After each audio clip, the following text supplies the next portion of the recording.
We can be seated. Thank you.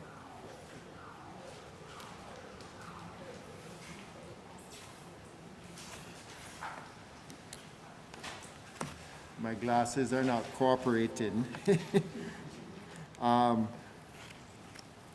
Good afternoon, all.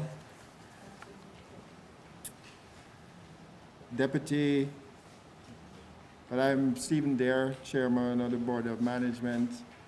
Deputy Chairman of the Board of Management, Mr. Radcliffe Robertson. Other distinguished members of the Board of Management who are joining us virtually. Principal Dr. Maureen Nelson, Archdeacon of Montego Bay, the Venerable Justin Nemard, Professor Hilary Beckles, our guest speaker, honorees, Mrs. Fagan Calvert, or Miss Fagan Calvert, and family that may be joining us virtually, and Miss Gloria Henry and family that may be joining. Executive Director of the Council of Community Colleges of Jamaica, Dr. Donna Powell Wilson. Vice Principal Academics, Mrs. Carol Walters. Vice Principal Business and Administration, Mrs. Colleen Ricketts Evans. Westmoreland Campus Director, Mr. Linville McFarlane.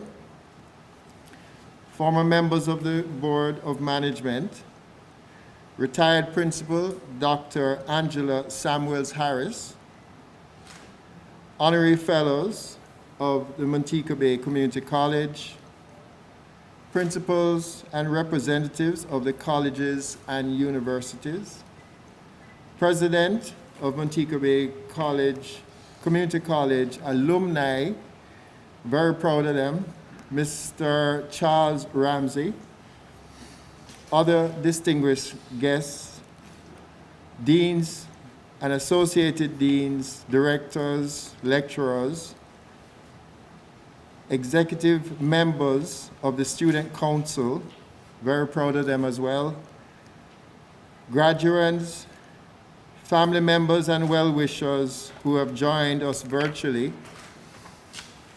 members of the press, ladies and gentlemen, a pleasant good afternoon. Indeed, this is a good afternoon as we celebrate the successful completion of the respective courses of study of our graduates and the induction of two very outstanding community leaders as honorary fellows. Please join me in just giving them a great round of applause for their accomplishment.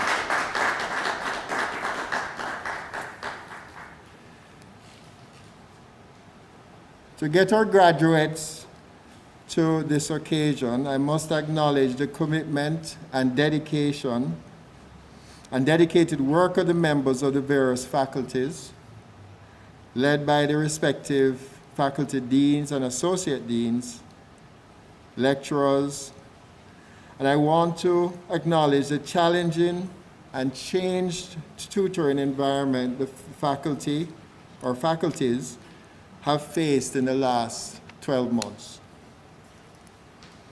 or more. Could be 13, 14 at this stage, right? Virtually tutoring is not an easy one, but the teams have done well to adapt. This afternoon is a celebration of the knowledge you have imparted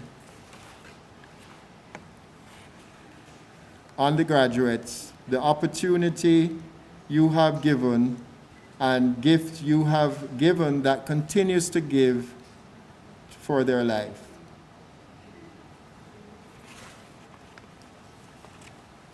Graduates, you have completed your studies with the Montego Bay Community College and are graduating in one of the most challenging periods the world has faced in recent decades. If comfort is to be found in company, that is what we have. The experience is not new to the world, with the most recent being the Spanish flu over a century ago. This period has disrupted many norms and changed many perspectives on how things were previously done and or viewed. Interestingly, while this period disrupted our lives, each in our own way, it has and will likely continue to create change. And out of change can come opportunity. Being realistic, jobs during this period are going to be more difficult to find. That's just the reality. And I encourage you to be creative in looking for those jobs. As we continue to see the economic contraction in Jamaica, many are going to be faced with incredible hardships that will likely result in serious reduction in employment. So during this period, it will require the best presentation of you at every opportunity. The graduates to find those employment opportunities. Demonstrate in your application and presentation the preparation you have received from the Montego Bay Community College. Similar to the challenges we personally have faced during this period, we have seen how some businesses have used the pandemic as an opportunity by innovating, pivoting with some new ways to continue business or introduce entirely new offers to generate business. We have seen the products of many new small home-based businesses mushroom during this period, bringing out the incredible Jamaican spirit of survival and entrepreneurship. Graduates, I am encouraging you to look for these opportunities. We may never see this level of change during our lifetime again. Change can create opportunity if we are open to it and embrace it. It is said, never let a good crisis go to waste. When you identify the opportunity, as small as the opportunity may appear, start with that little idea, organically see how you can scale that idea into something that can support you during this period and grow maybe into a business. Look for those opportunities that may be outside of the box. They may have emerged from people's changed perspectives or situations, and likely we will find opportunity. To the graduates, congratulations to the class of 2020. We wish you well. I leave you with some quotes to consider. Be the change and represent Montego Bay Community College well. I quote, "I cannot say whether things will get better if we change. What I can say is they must change if they are to get better." And that was George Littlebird. Change is the law of life. And those who look only to the past or present are certain to miss the future. John F. Kennedy. If you always do what you've always done, you'll always get what you've always got. And that was Henry Ford. When patterns are broken, new worlds emerge. And that was Tuli Kuferberg. And the last one, be the change you wish to see in the world. And that was Mahatma Gandhi. Good afternoon, everybody. Would you please stand for the national anthem?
think I skipped the program a little bit, so I'm going to ask Venerable Justin Nemahad to join me. You may be seated, and you're going to do our prayer.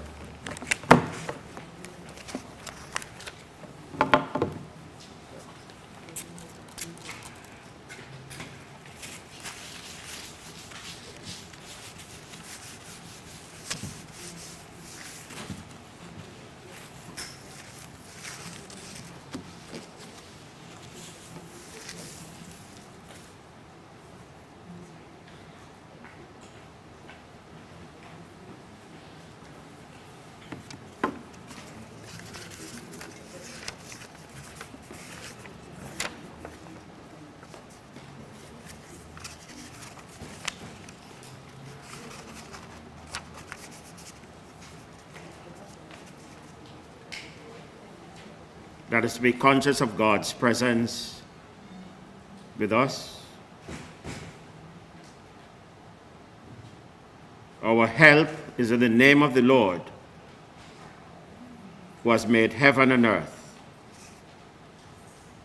Blessed is the name of the Lord from this time forth and forevermore.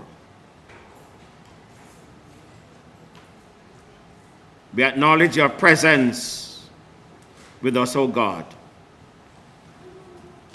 And we thank you for your grace that has led us to another graduation exercise in the life of the Montego Bay Community College.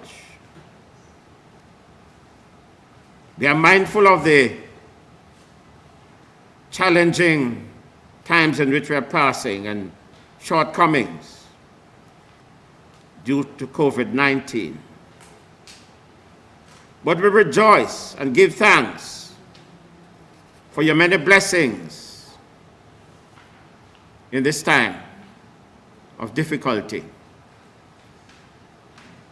for the ability to share virtually our actions and our experience in this graduation exercise. Continue to crown with success the work of our college, Board of Management, the principal, vice principals, deans and vice deans, departments, lecturers, the administrative and ancillary staff. We pray and give thanks in particular for our graduates who have made good use of the opportunity to study in this college and the success that now crowns their work. Grant, O God, that our graduates may apply their study done here to the work that they continue to do, for those things that they will pursue in life, that they will accept the discipline necessary to master their work, that they will never forget you, that they strive for that quality of life that will make them one with you and with others. Continue to bless, O God, the work of education in our land, our schools and colleges and universities. Grant that each person in his or her station may show zeal and purpose and commitment, so that when their tasks are over, they may render their account with joy. And we give thanks for those who will be made honorary fellows of this institution. Thank you, God, for their great work and influence in our community. We pray that you may continue to strengthen them for the task that they pursue on our behalf. Pray now that you will guide and direct our chairman, our guest speaker, or the presenters, that all things may be done in keeping with your will and may redound to our benefit through Jesus Christ, our Lord. The grace of our Lord Jesus Christ, the love of God, and the fellowship of the Holy Spirit be with us now and always. Amen.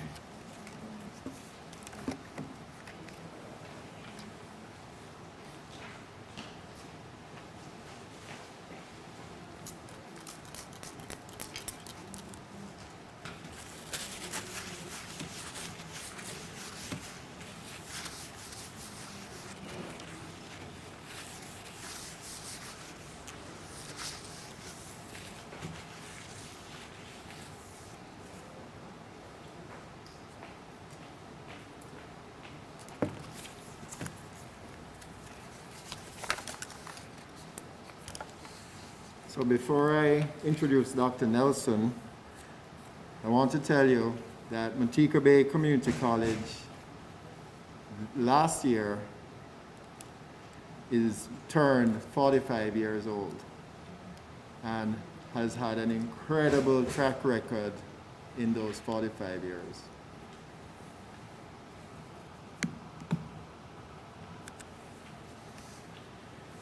Today, the college offers 6 Bachelor of Science degree programs, 19 associate degrees, and a wide range of professional certificates courses. The majority of these degrees are fully accredited by the University Council of Jamaica. Please help me welcome our principal, Dr. Maureen Nelson.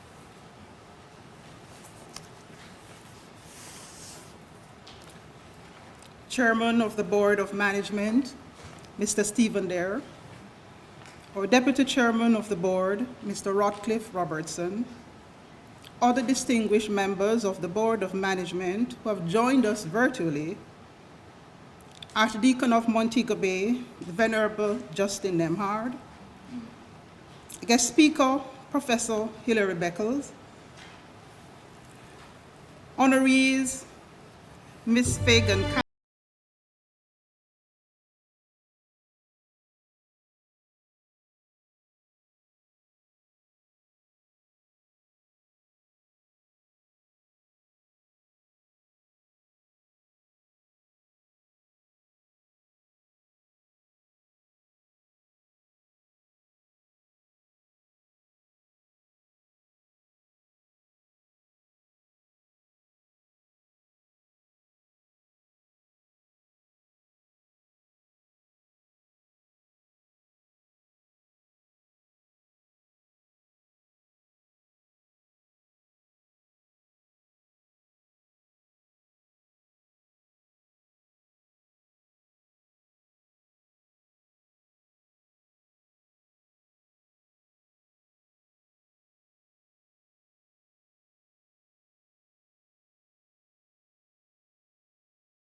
family members and well-wishers who have joined us virtually, members of the press, Ladies and gentlemen, a pleasant good afternoon to you all.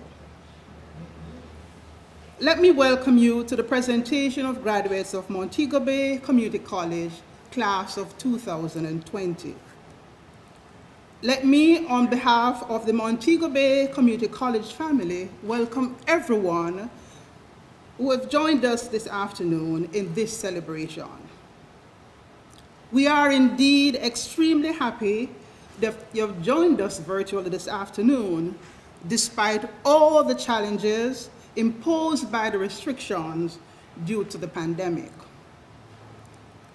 We're really thankful that we can finally have this ceremony for our graduates. They certainly deserved all of this. I particularly want to acknowledge the presence of our board chairman, Mr. Dare, who has provided tremendous support, guidance, and inspiration to me. Thank you so much, sir. Let me also extend appreciation and profound gratitude to the other board members who are sharing with us virtually today. Your collective support is greatly appreciated. A sincere welcome is extended to our officiating minister, the Venerable Justin Nemard, Archdeacon of Montego Bay. Sir, you, in fact, have been the chaplain for the institution, and we thank you for the spiritual upliftment. We certainly appreciate it. A special welcome to our guest speaker, Professor Sir Hilary Beckles. We are really honored and privileged to have him bring to us the keynote address. We anxiously await his words of wisdom. Ladies and gentlemen, graduation ceremonies invariably mark the culmination of a course of study resulting in conferral of the requisite certification consistent with such achievement.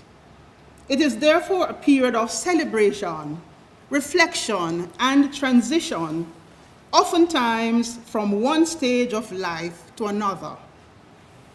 This graduation assumes deeper significance as it is set against the backdrop of the unprecedented COVID-19 pandemic. Due to COVID-19, we are not all seated together in a lavish hall, and the graduates did not get their parents and friends and well-wishers to be here to see them march in and to celebrate in their achievement. However, we have much to celebrate, as this graduation is indeed a historic one. Graduates of the class of 2020, please accept my heartfelt congratulations. In this academic year, you have been tested, not only by your lecturers and tutors, but by COVID-19 pandemic. And despite the challenges it brought, you all rose above those circumstances and have successfully completed your programs of study. Congratulations. Your sojourn at Montego Bay Community College has transformed and prepared you to confront the challenges that inevitably lie ahead. You are all cognizant of the tremendous responsibility you face in an ever-changing and uncertain world. I am confident that the education and training at this institution has prepared you to meet these challenges and will ignite your resolve to excel.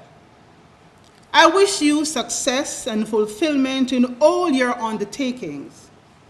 Utilize your innate talent, but always bear in mind that such ability was owned by the interactions that characterize your college education. The fact that you completed your studies amid a global pandemic that transformed diverse facets of life is indicative of your profound resilience. Congratulations are in order for the many family members who have contributed to making this accomplishment a reality. All your family members and friends, your lecturers, your support mechanisms, those were integral in your development and completion. You will appreciate that becoming a community college graduate places you in a privileged position. This is so because there are many young men and women just like yourselves who dream of earning a degree from this college, but who have been prevented from achieving this goal due to life's circumstances. I therefore encourage you not to squander the knowledge and expertise inculcated in you whilst under our tutelage. It was Nelson Mandela who said, and I quote, "The greatest glory in living lies not in falling, but in rising every time we fall," end of quote. Ladies and gentlemen, there is no doubt that Montego Bay Community College, like all educational institutions, has been adversely affected by COVID-19. However, we have risen above the adversities to improve the lives of our stakeholders in education. Armed with the recognition that this COVID-19 era is one of extreme difficulties, we have worked diligently to make administrative and academic adjustments. The IT department has successfully implemented technological upgrades to expand internet connectivity at the college. The IT staff has also ensured that the college's comprehensive employment of Microsoft Teams for synchronous instruction has been tremendous improvements also to our learning management system.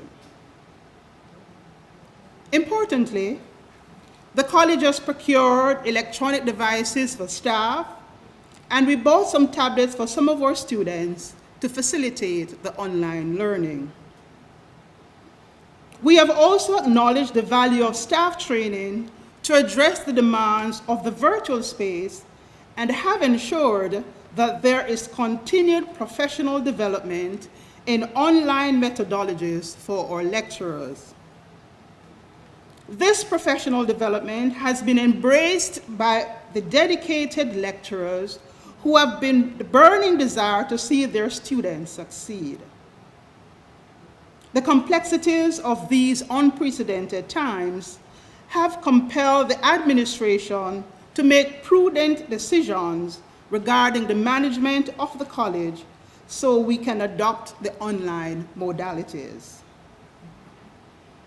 We are mindful that now more than ever, students are experiencing financial difficulties, which prohibit them from actualizing their educational goals.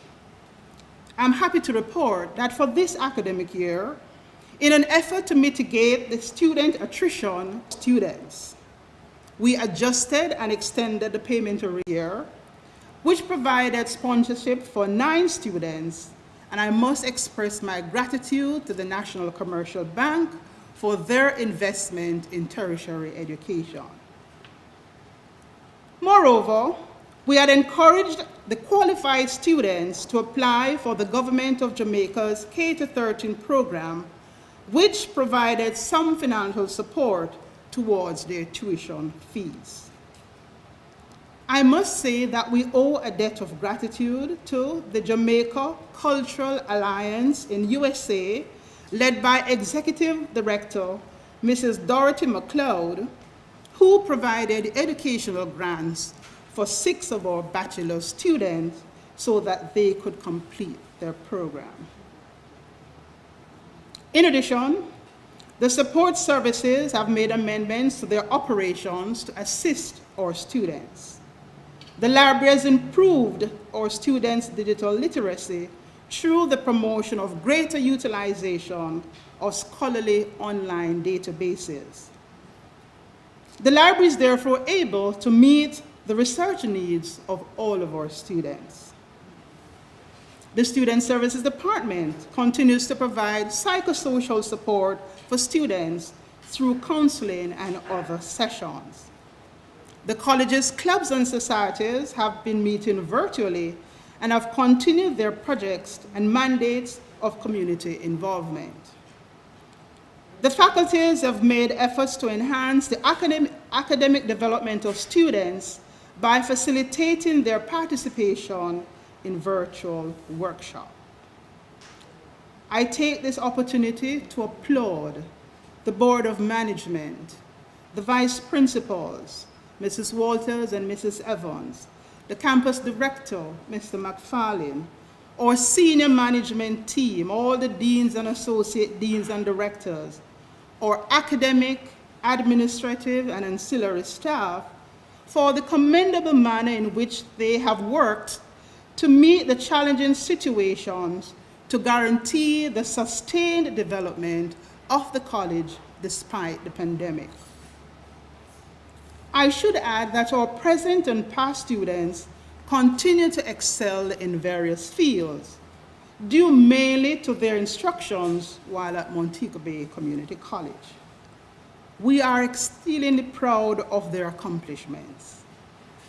Mr. Glenroy Anderson, a past student council president at the Westmoreland campus, he has demonstrated generosity and social responsibility by providing a bursary to a current student at the Westmoreland campus. Mr. Garian Hazel, a visually impaired student who was highlighted in our graduation class of 2016, recently graduated from the University of the West Indies with a law degree. He is the embodiment of overcoming odds to achieve success. Miss Emily Williams, a current second-year student of pre-university art, published an anthology entitled Soaring with Verse of Passion.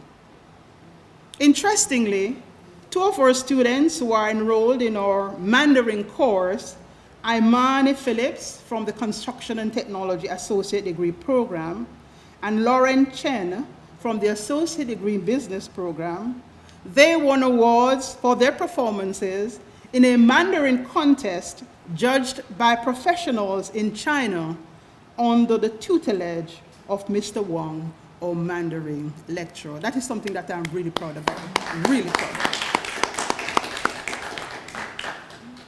This is just remarkable, Mr. Chairman. So despite all the odds, there's a lot that we are really thankful for, and there's so much that we can celebrate. Graduating class of 2020, I leave with you this thought from Ralph Waldo Emerson. He says, what lies behind you and what lies in front of you pales in comparison to what lies inside of you. So I implore you, go. Take your inner essence and step confidently in your positive future. Congratulations, class of 2020.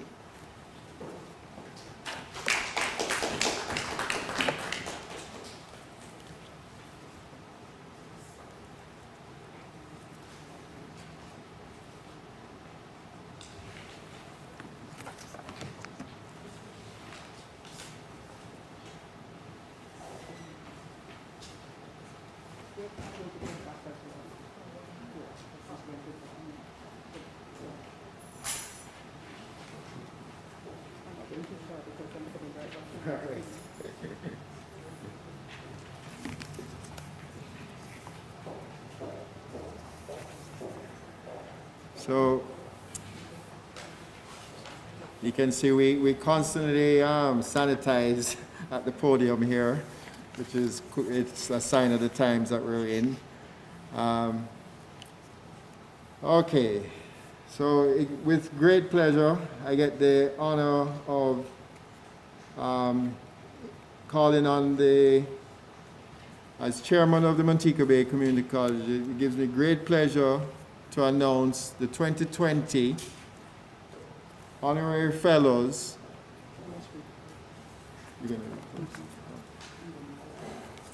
And Dr. Nelson will start.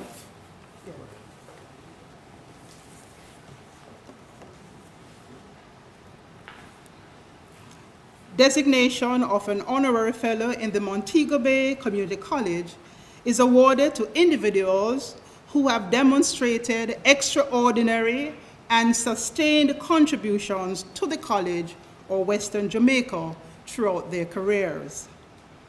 This will be awarded to individuals whose professional careers have been marked by the highest standards of ethical conduct, professionalism, civility, and collegiality. This honor includes induction into the esteemed fellowship of Montego Bay Community College. It is a purpose of a higher education institution, and it is imperative to recognize contributions and accomplishments of distinctive excellence by way of institutional awards, honoris causa, which is an honor. In that respect, Montego Bay Community College is participating today in a practice and a custom, a ritual and a celebration, characteristics of educational foundations since medieval times. Today, Montego Bay Community College follows in that pathway to observe one of the historical conventions which we hope will encourage and motivate excellence. This is an award which is not given lightly. Its value should be cherished. Its standard is singular. The processes which govern the selections have been rigorous, and meticulous.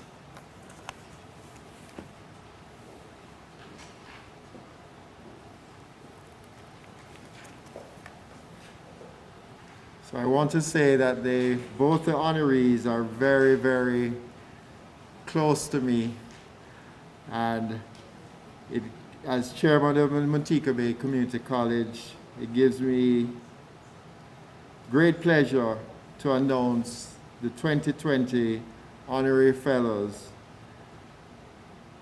Mrs. Fagan Eloria Calvert and Miss Gloria Cynthia Henry, two distinguished individuals who have contributed to Western Jamaica, whose contribution into Western Jamaica is outstanding.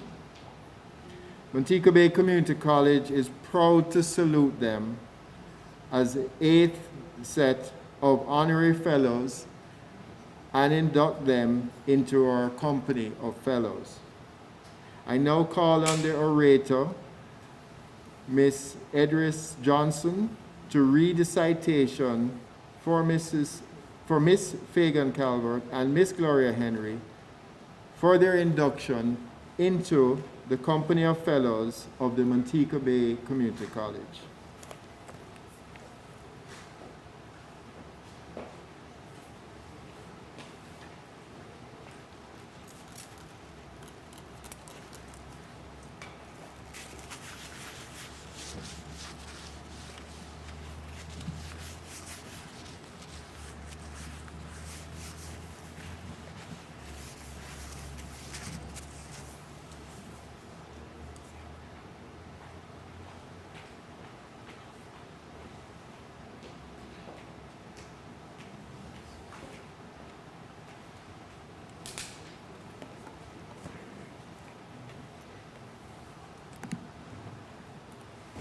Good afternoon, ladies and gentlemen.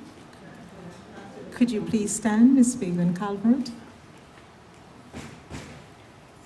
Thank you. Please turn around.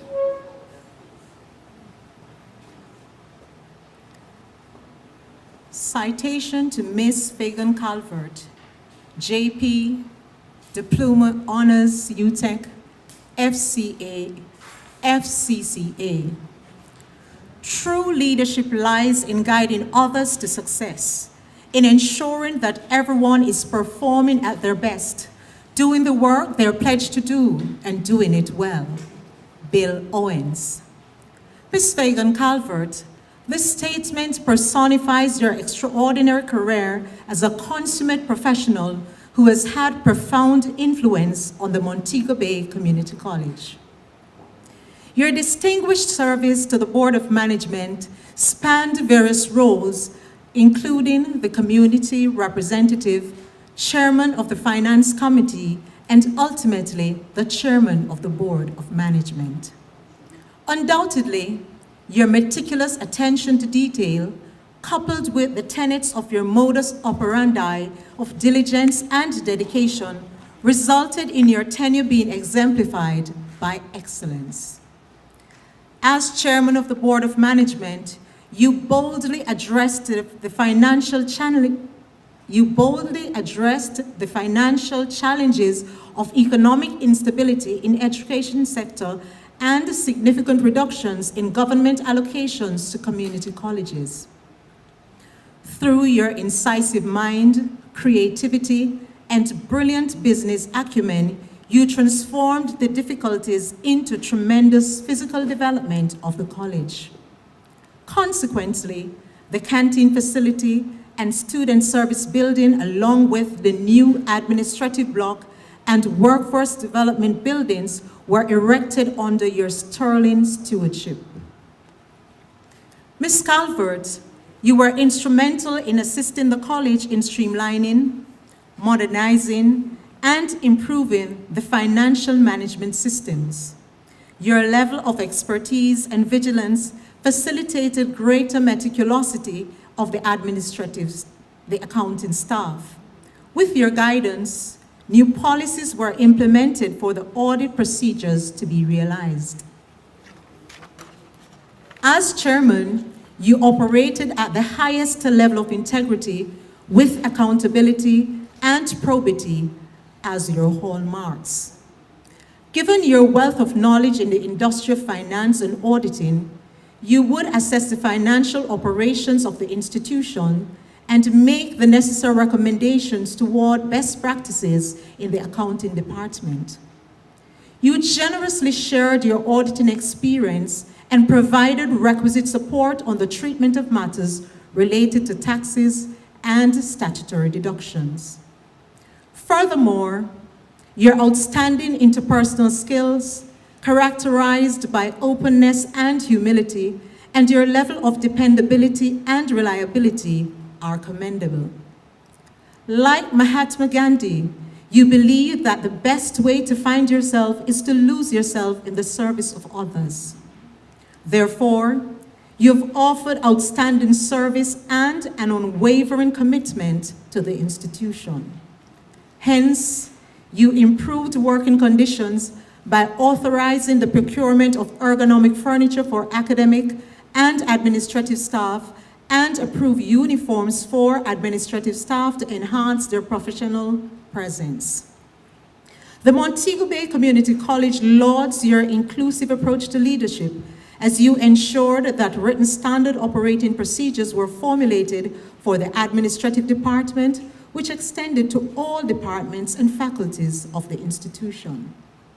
Ms. Calvert, you provided strong leadership for the growth and development of the college and have served with distinction as chairman of the Board of Management, Personnel, and Finance Committees. The Montego Bay Community College salutes you with sincere gratitude and recognizes your indelible contribution to education and nation building.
Thank you for standing.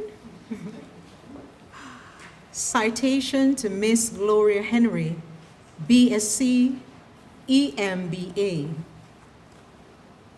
The will to win, the desire to succeed, the urge to reach your full potential, these are the keys that will unlock the door to personal excellence.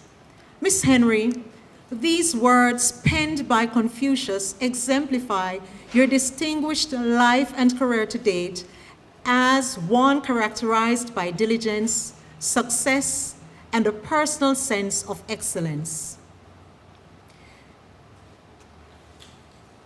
Your indefatigable spirit and resoluteness have resulted in over 2 decades of unwavering service to the business process outsourcing sector. Your stellar work as Assistant Vice President of Operations and Customer Relations at the Port Authority of Jamaica and the Montego Bay Free Zone Company has yielded immeasurable success. As Assistant Vice President of Operations and Customer Relations, a position which you currently hold, you have worked assiduously to revolutionize the BPO sector from small outsourcing company to a rapidly burgeoning and integral component of Jamaica's economic landscape.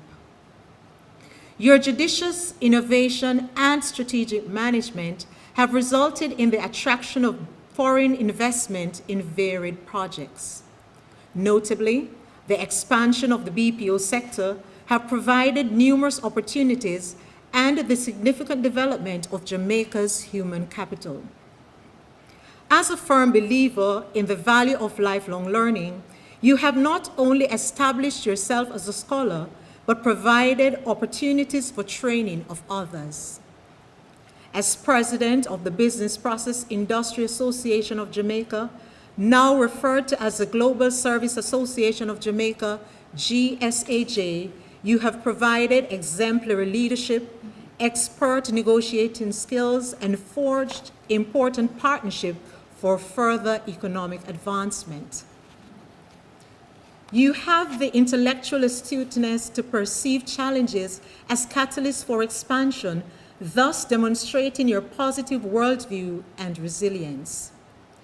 You were undaunted by the new threats to the BPO sector, which accompanied the COVID-19 pandemic, and worked tirelessly to not only ensure its sustainability, but to maintain and improve its efficiency and productivity. These included the organization of work-from-home measures and supervision of companies' adherence to the COVID-19 protocols. Nelson Mandela stated, "What counts in life is not the mere fact that we have lived. It is the difference we have made in the lives of others that will determine the significance of the life we lead." Ms. Henry, this statement epitomizes your profound sense of social responsibility and service above self, which have left an indelible mark on your community and nation. This is evident in your service on the boards of a number of organizations and your active involvement in committees and associations. These include the Board of Management of the Montego Bay Community College, the Montego Bay Chamber of Commerce and Industry, where you had the distinction of being the president from 2015 to 2017, and successfully executed various projects that improve commerce and industry in Montego Bay. Additionally, you worked as vice chairman of the board of Mango Walk Country Club Company Limited and public relations officer for Rotary Club of Montego Bay Sunrise. Your philanthropic work involved fundraising efforts to purchase linear accelerator for 2 public hospitals in Jamaica and raise awareness about cancer care in public hospitals. Miss Gloria Henry, business leader, mentor, philanthropist, role model, the Montego Bay Community College salutes you and recognizes your exceptional contribution to economic and national development.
So before I invite Mrs. Fagan, or Honorary Fellow, Mrs. Fagan Calvert, to respond, I'd like to, on behalf of the Montego Bay Community College, extend our condolence to Mrs. Gloria, or Miss Gloria Henry, for the passing of her mom.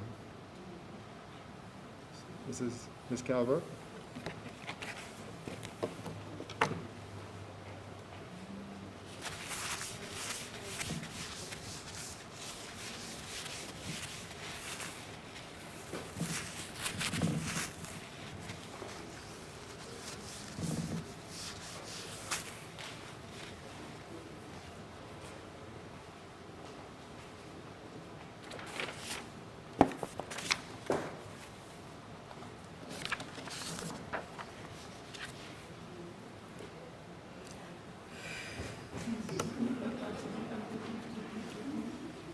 Wow. That was the first thing that comes to mind. Chairman of the Board of Management, Mr. Stephen Dare. Deputy Chairman of the Board of Management, Mr. Radcliffe Robertson. Other distinguished members of the Board of Management who have joined us virtually, because I'm not seeing any here.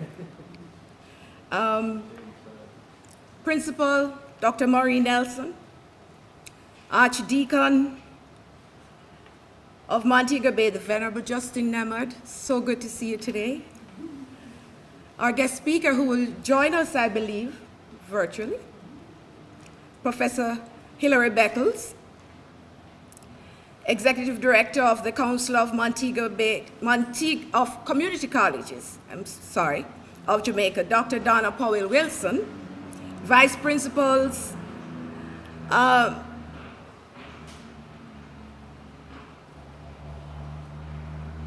Westmoreland Campus Director, retired principal, honorary fellows who may be watching. I'm trying to get down this list very fast. Principals and representatives of other community colleges who might be watching virtually, other distinguished guests, deans, associate deans, directors, executive members of the Student Council, graduands, family members who may be watching as well, and well-wishers, members of the press, ladies and gentlemen, distinguished ladies and gentlemen, good afternoon. You know, when I first got this invitation to, or notice that I was selected to be a fellow of the Montego Bay Community College, the first thing I said was, wow.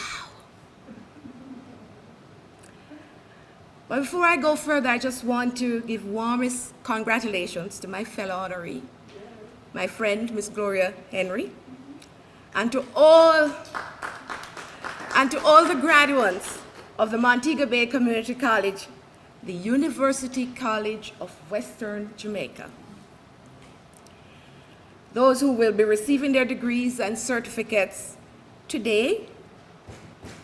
This graduation is a significant one because as in 2020, the college celebrated 45 years and of existence.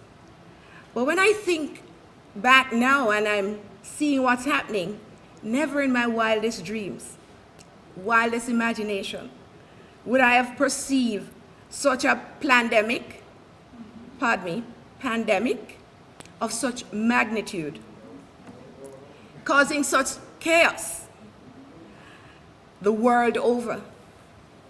Countries locking their borders, airplanes grounded, the tourism sector grinding to a halt, millions of people dying, albeit not as many as that of the Spanish flu's numbers, 500 million, the record says.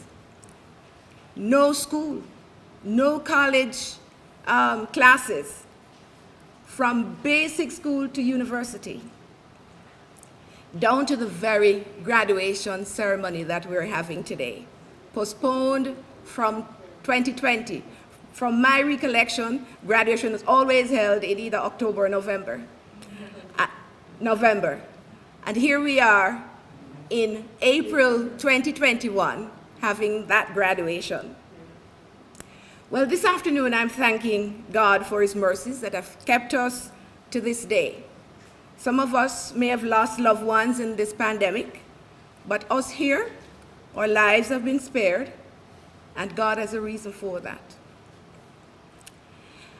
And our chairman just expressed his condolences, and I wanted to just publicly express my condolences to Miss Henry, Gloria, on the loss of her mother last week.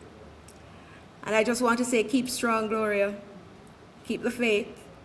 I know you are a woman of faith as well. It's never easy to lose a loved one, especially a mother. But as you mourn, I pray that the good memories and Jesus' love for you will bring you comfort. This afternoon, I'm honored to be responding on behalf of my fellow honorary fellow Gloria Henry. Our gratitude to the chairman, Mr. Stephen Dare, and to the other members of the Board of Management for conferring on us the college's most prestigious award. When I was told by Dr. Maureen Nelson, because she called me, that I would be included amongst the honorary fellows of the Montego Bay Community College, I thought, wow. Then I started reflecting on some of those distinguished persons, such as distinguished fellows in that company, such as Dr. Simon Clark, Ms. Myrtle Dwyer, Mrs. Barbara Nelson, Mr. Norman Reed, Mr. Gesipe Mafisanti, who served on the board while I was there as well. And that was just to name a few. And I should say the Reverend Justin Nemeth. I can never remember the first part of it. But he was also the chaplain in my time. And it's always so good to see you and hear you. Well, we are, Gloria and I, immensely pleased to be included amongst those outstanding Jamaicans. I must confess that I have always thought that honorary fellows of the Montego Bay Community College are those who have not only attained high academic studies, but have made really significant contribution to the college, which extends to the wider community of Western Jamaica and by extension, Jamaica. When I think back, I see this in Gloria's contributions. The many boards that she sits on, how she manages where she's at, and I've worked along with her. So I can see that in her contribution. But I had doubts about my being in company like that. Nevertheless, after listening to Ms. Johnson reading that citation to me, or of me, I think I recognize some of the things that were said, and I dare say that the recognition is much appreciated. We must pay our respect to the Montego Bay Community College, the University College of Western Jamaica, and I'm never tired of saying that. Over its 45 years, the college has set a standard and style that remains unsurpassed in Western Jamaica. It has a history of empowering young people with the skills needed to stand independently anywhere in the world. Of course, much credit must be given to the always professional and dedicated staff that is now being led by the most able Dr. Maureen Nelson. On an occasion like this, I cannot help but reminisce on my time spent at the college. I recalled when I was first asked to be on the Board of Management as the community representative.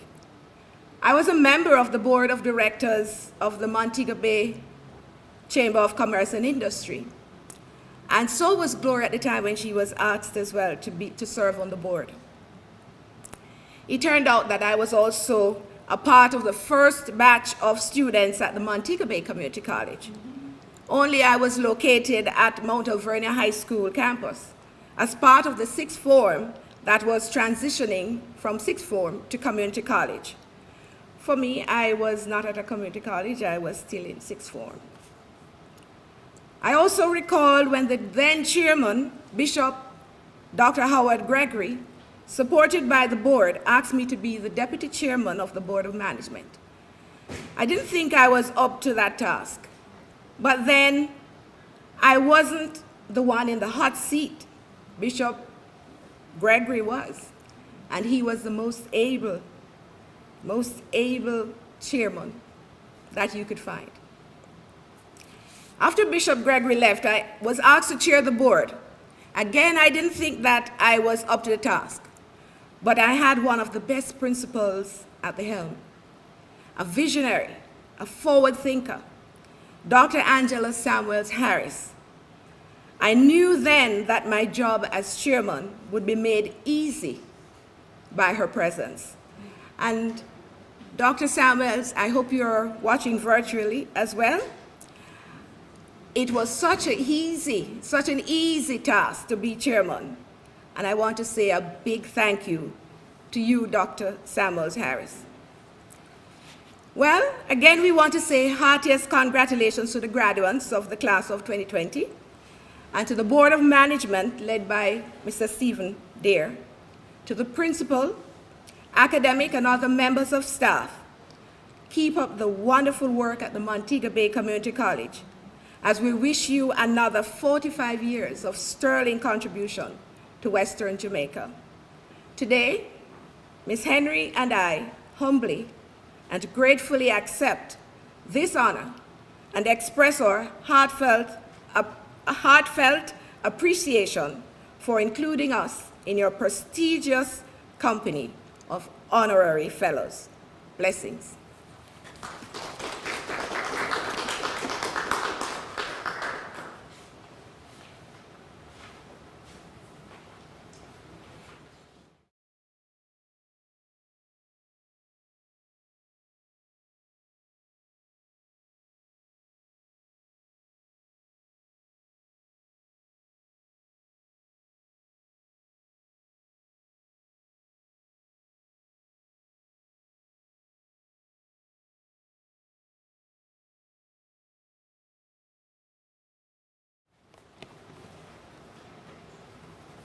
So we'll have a musical selection by the Montego Bay Community College Choir.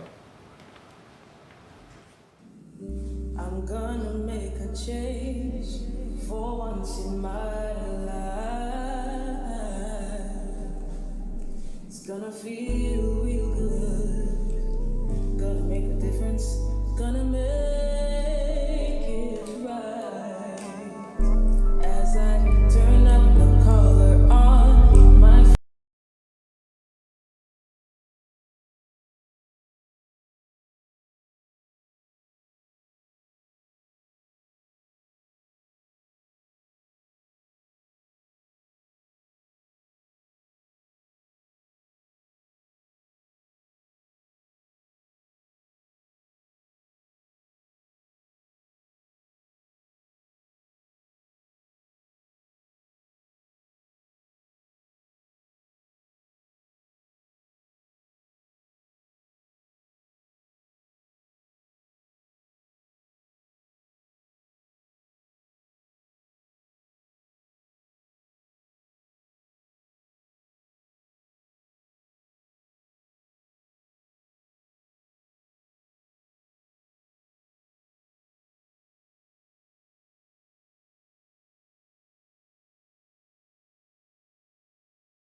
Thank you. That's the Montego Bay Community College Choir, which on every occasion they grace us with some incredible music. Give them a round of applause, please. Before I introduce Miss Marsha Gay Sukra to introduce the guest speaker, I want to tell you that during the pandemic, who really has reached out to our student population in a very powerful way is the executive members of the Student Council of the Montego Bay Community College. I can't tell you how proud we are of the reach they have had with the student body during this time and the guidance that they have provided in some incredible formats. And whenever we as the Board of Management or the executive of the college have reached out to them, they have responded in ways that we never imagined was possible. So I really want to acknowledge them. So I'm going to call on Ms. Marsha Gay Sukra to introduce our guest speaker.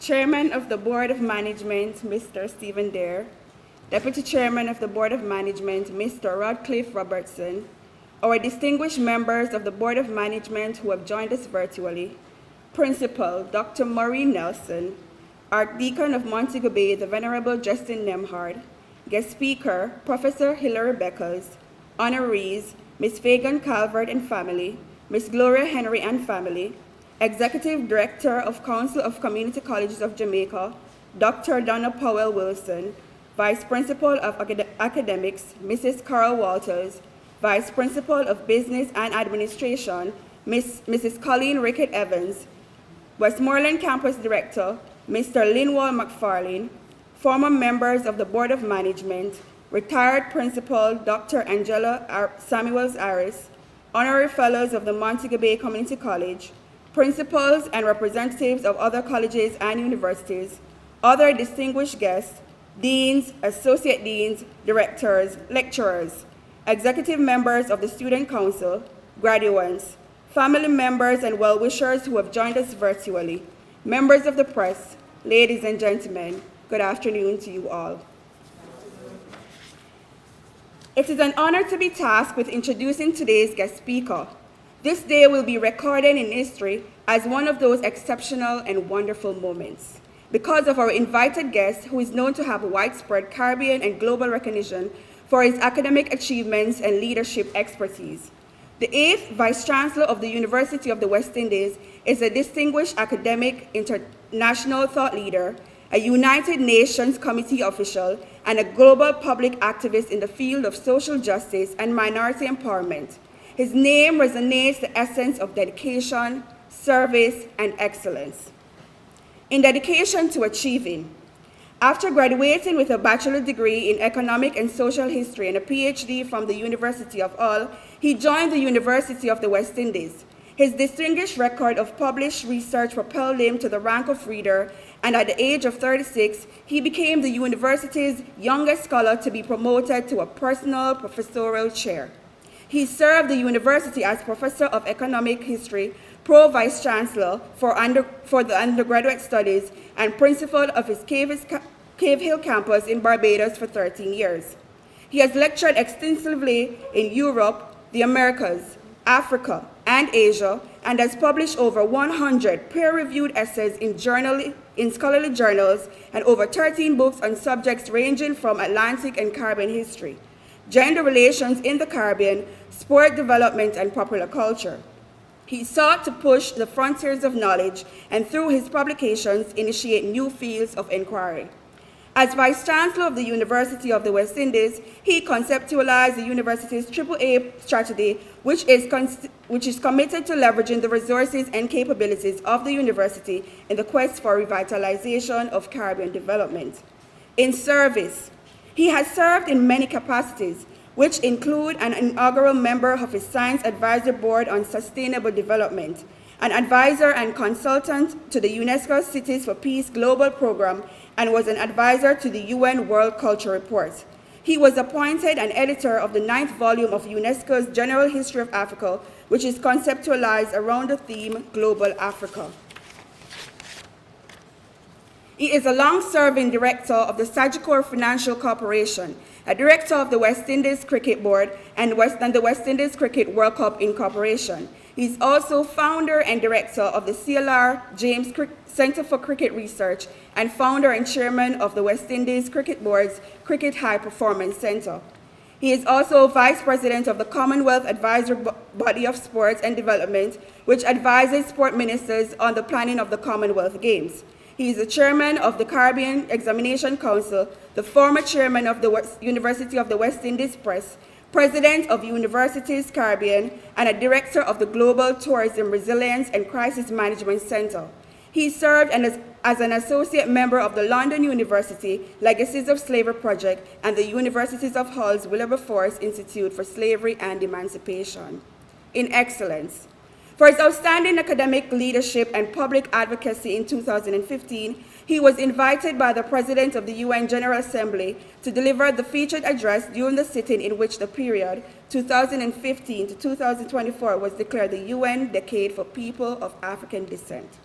He has received numerous awards, including the degrees of Honorary Doctor of Letters from the Brock University in Canada, the University of Glasgow in Scotland, his alma mater, the University of Hull in England, the Kwame Nkrumah University for Science and Technology in Ghana, and a degree of Honorary Doctor of Humane Letters from the University of the Virgin Islands in recognition of his contribution to academic research into transatlantic slavery, popular culture, and reports. He received the Knighthood Commander of Knights of St. Andrew, the highest national honor in Barbados. The Borough of Brooklyn, New York, honored him for his extraordinary achievement, outstanding leadership, and contribution to the community. He received the Sisuri Award of Honor from the Government of Dominica for his contribution to Commonwealth of Dominica and the region in the field of education. He was the recipient of the prestigious Amistad Award for Central Connecticut University, honoring his outstanding contributions to historical knowledge and the struggle for human rights. He has also won the inaugural Vice Chancellor's Award for Excellence in the field of research. The town of Hartford in the state of Connecticut declared the 21st of March Sir Hilary Becker's Day in recognition of his global contribution to social justice and human equality. Even with all that was said, there is not enough time to speak of this great man. Without delay, ladies and gentlemen, please join me in welcoming our guest speaker, Professor Sir Hilary Beckers. Thank you. Distinguished Principal, members of staff and faculty, the Board of Governors and representatives of government and other institutional supporters of this celebrated institution. Moments of graduation are really all about celebration of human success, resilience, focus, and dedication. I am honored to be a part of your celebration here today. I am honored to have been invited to perform this role within the context of your grand moment.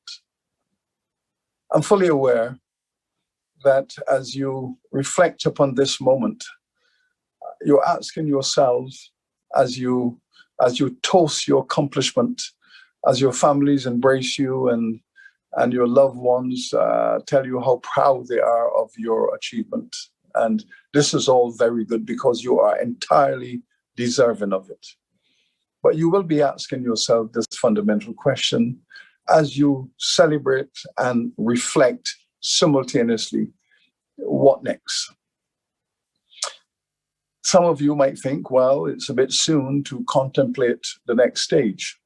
Some of you would have already made decisions in respect of that next stage.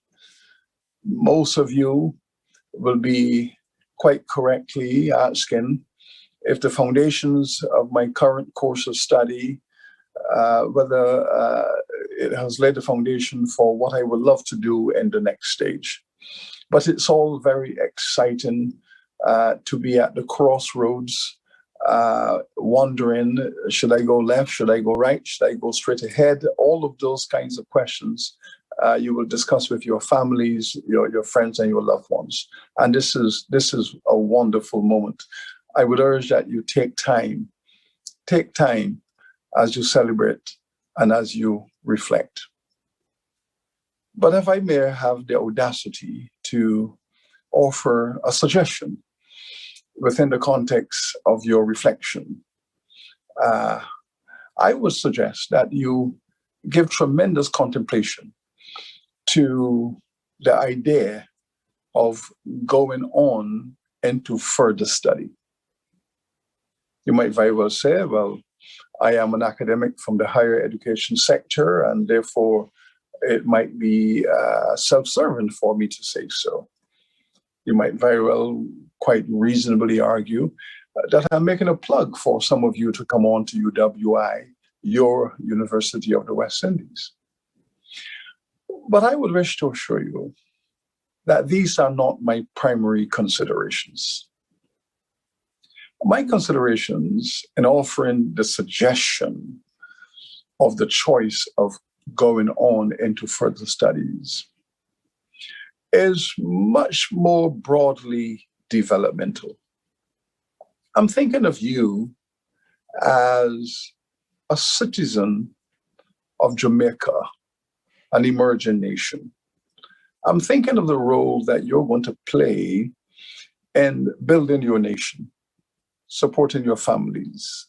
I'm thinking broader than the narrow issue of entering into another distinguished institution. Let me tell you why I would suggest that you consider the possibility of going on to more advanced studies. I am concerned, as all of us who are in the business of promoting nation building, I'm concerned that we in the English-speaking Caribbean, and this reflects very much what obtains in the context of Jamaica, that we have the lowest enrollment in higher education, professional training, and skills development in our hemisphere. So if we take our hemisphere from Alaska in the north to Argentina in the south, through the entire Americas, we in the English-speaking Caribbean, we have the lowest enrollment in post-secondary education. This has a great deal to do with our recent emergence from colonialism and the fact that our nations are still very young indeed. Young, of course, on a hemispheric basis, but also young in the context of the world. It has to do with the fact that historically, there was no reason for those who manage our economies and societies to invest in the promotion of higher education, skills development, and professional training. In the midst of all that is a fair amount of racism that the majority of our citizens who emerge out of African and Asian societies who were brought hither to these shores in order to perform labor, mostly unskilled manual labor, that there was no space within our economies and societies for the descendants of these enslaved and indentured peoples.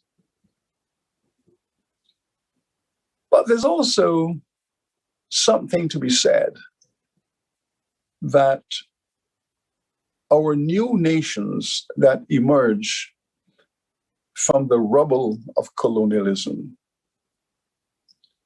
was not as aggressive and investing in the higher end of the educational spectrum as the economics of nation building would now suggest. But whatever the complexity of the argument, the fact of the matter is that we do not have enough. And indeed, we have a chronic shortage. But I speak not simply of statistical relationships about percentages of the demographic, especially the youth demographic. And by the youth demographic, we are referring to people between the ages of 18 and 30, that not enough of you have acquired the higher end of the educational experience. But what is important is that when we look at models of economic development, when we look at models of social development, we also find that what is holding back our economies is indeed this shortage of critical skills in the areas of special need. Without a significant complement of well-skilled, professionally trained, and academically developed citizens, without an adequate supply of these categories, broad-based technical skills, academic training, professional certification, without this package of social capital development, what you will find is that the country is going to struggle in attracting direct foreign investment, because capital, by its nature, tends to follow skills. And therefore, we can argue, I think quite convincingly, that what is holding back many of our countries in the Caribbean, and Jamaica, I would say, is within this tradition, is this shortage of critical skills and the diversity of skills in the multiple areas on the vanguard of our economic threshold and systems. Which would suggest to me, therefore, and to all of us, that the potential for economic growth and transformation and modernization is really an expression of the number of its citizens who have acquired the kind of skills and the kinds of exposure that I'm inviting you to participate in. I also speak about the relationship between the appetite and the thirst for skills training, professional development, academic certification, the impact of that process upon social security. How do we sustain our societies, our communities that are safe, comforting, where all of us, our young and our elders, can feel a sense of social security, physical security within their communities? All of this is connected to how sophisticated we are in terms of our imagination about what is the good life and what is the good society. And so we are speaking, therefore, about social capital for social living, economic capital for economic transformation, and the fact that you have now been given an excellent platform on which to launch to acquire higher end skills, professional training, academic accomplishments. I therefore will urge that you continue. But I am thinking, as I have said, by way of reiteration, that I'm thinking about the needs of Jamaica. Now, Jamaica next year will be entering into its second phase of nation building. Let's assume 1962, 2022, 60 years. We're looking now to the next 60 years. We want to take a fresh guard, as we would say, using cricket vernacular. You have scored 50 runs, and now you take a fresh guard, you look around the field, you survey the environment, and you prepare now for the next 50 to reach your golden moment. So Jamaica now is at that stage where it is looking at phase 2 of nation building. And this is your responsibility. This is a duty that falls on your youthful shoulders, because your parents and grandparents were the ones who ushered in the first phase of nation building in 1962. From the Montego Bay Conference of 1948, when it was imagined, it was structured, it was pursued, down to 1962. Let's assume that your loved ones, your elders, were the ones who brought you into a nation, that they're the ones who laid a carpet for you out of colonialism into nationalism and gave you a free democratic society in which you could nurture your skills, enjoy your citizenship, and build for your own children. So now this is your moment. As your grands and parents launch that first phase, you will now be launching this second phase. So you will now have this incredible sense of purpose. I recall the euphoria around the first phase of independence.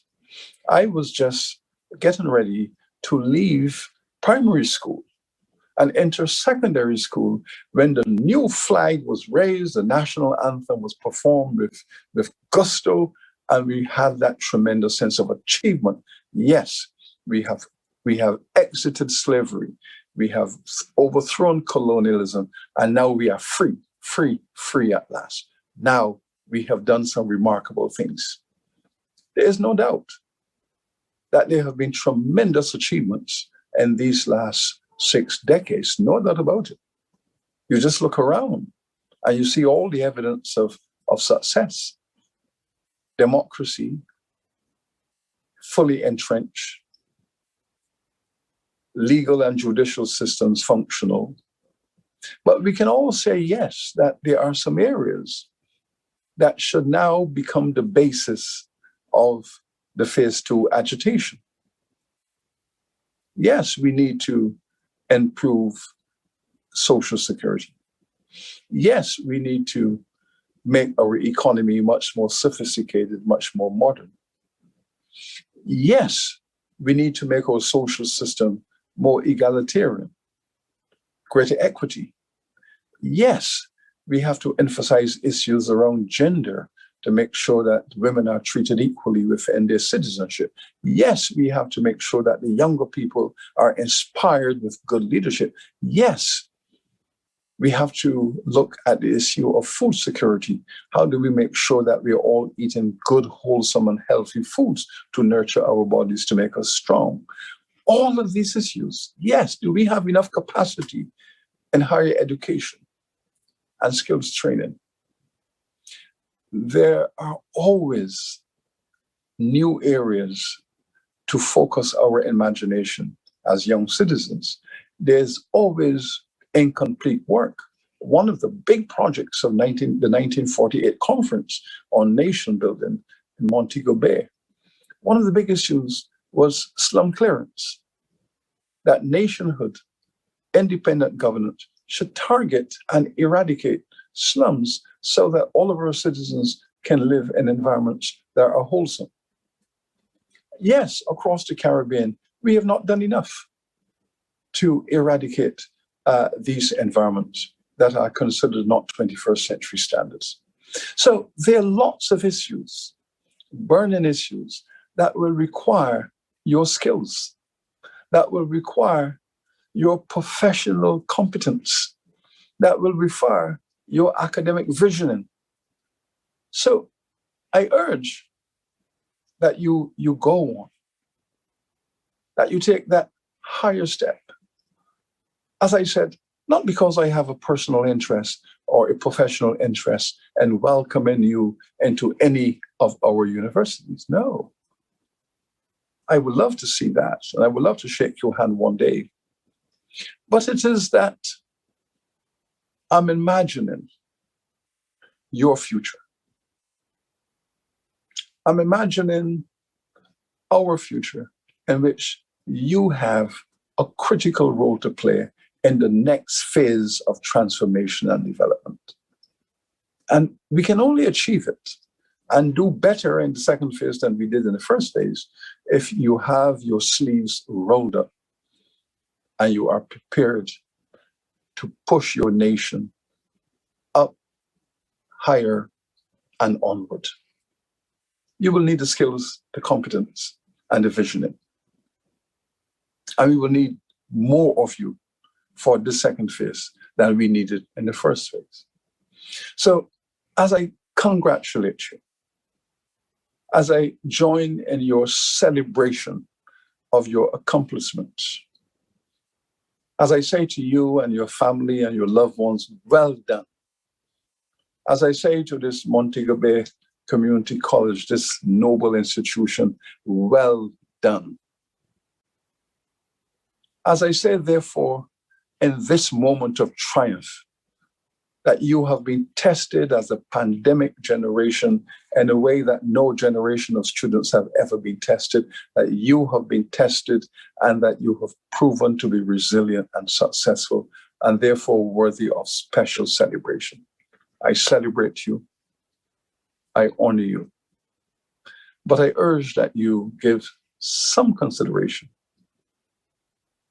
to my audacity and seeking to influence your choice.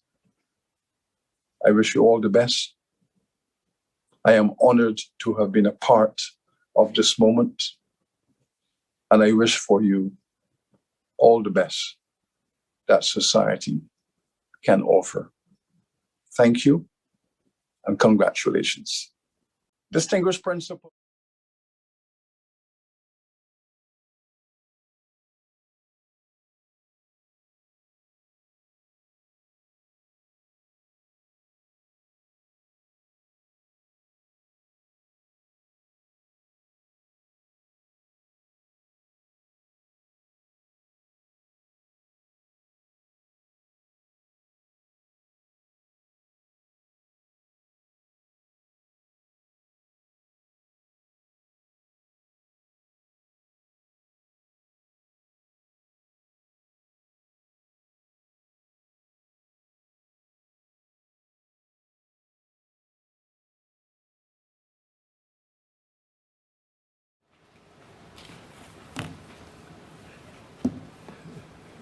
Thank you, Professor Hilary Beckles. Please give her a round of applause again.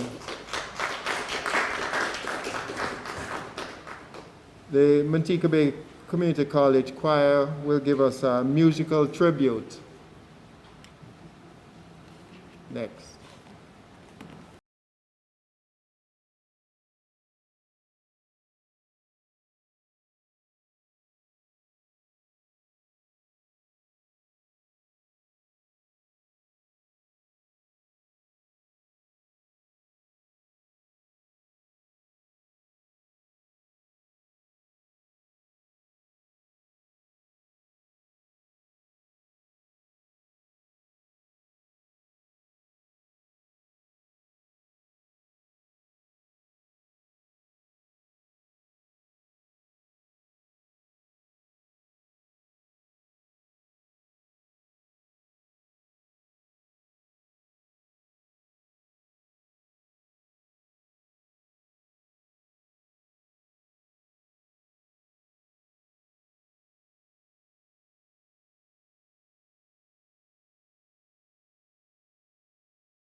Ladies and gentlemen, I now invite Mr. Stephen Dare, Chairman of the Board of Management, and our Principal, Dr. Maureen Nelson, to receive these graduands.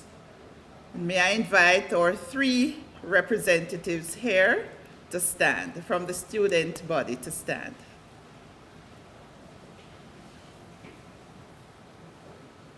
Sir, the persons whose names are about to be called studied at the Montego Bay Community College and, having satisfied all requirements, have been recommended for the award of the degree of Bachelor of Science or have been awarded the Associate of Science degree of this college.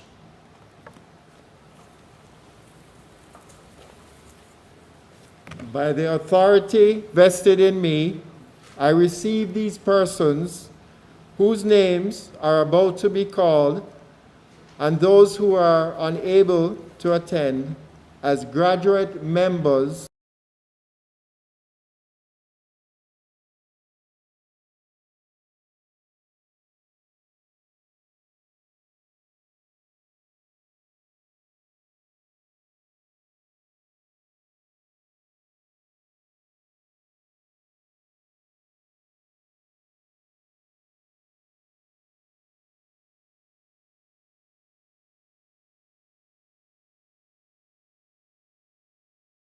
Criminal Justice, Funeral Services and Mortuary Science, Psychology and Social Work, as well as a Diploma in the Caribbean Advanced Proficiency Examination, CAPE.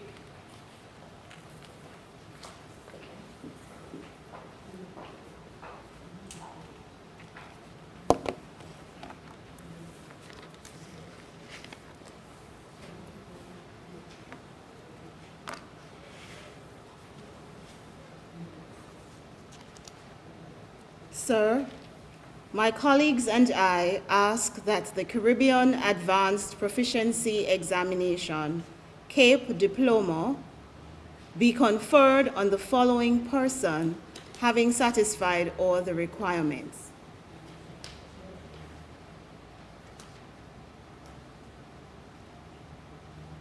For the CAPE Diploma, majoring in the sciences, I now present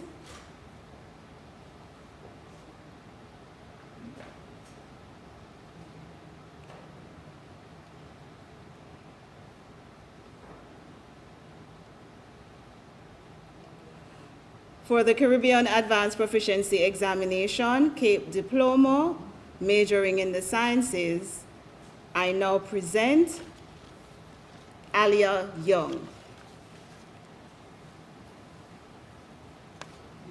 Sir, my colleagues and I ask that the Associate of Science degrees be conferred on the following persons having satisfied all the requirements. For the Associate of Science degree in Agricultural Technology, majoring in Agronomy, I now present Marvit Ellis Fletcher, Shavon Galloway, Francine Grant. For the Associate of Science degree in Agro-Processing and Business Management, I now present Brittany Davis, Janae Plummer, Peter Gay Salmon. For the Associate of Science degree in Criminal Justice, I now present Shanika Bailey, Leandra Barnaby, Tatiana Clark, Jordan Johnson, Tayana Smith.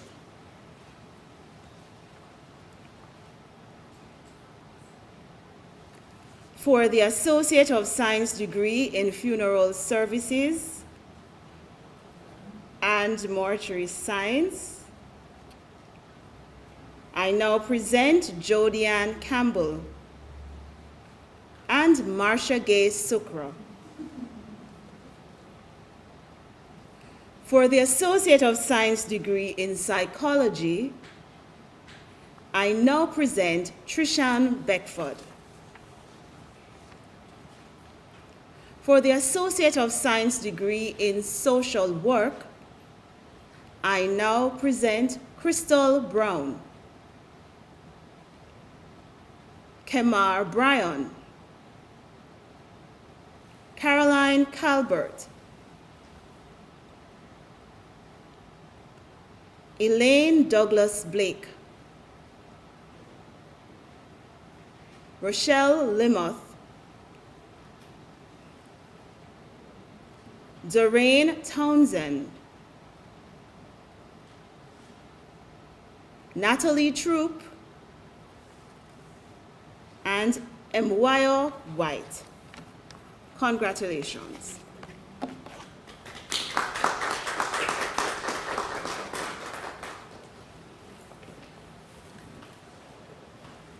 Sir, I now call on Mrs. Shirley Grant Williams, Dean of the Faculty of Business and General Studies, to present those persons who have been awarded the bachelor's degree in Business Administration, the Associate of Science degree in Business Studies, and the Associate degree in Business Administration.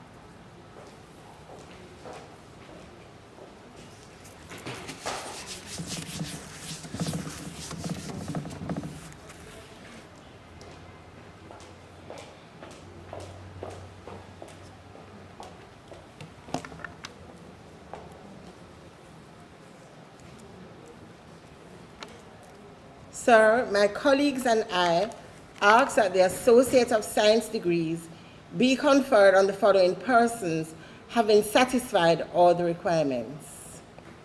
For the Associate of Science degree in Business Studies, I now present Samantha Barron, Tracy Ann Darby,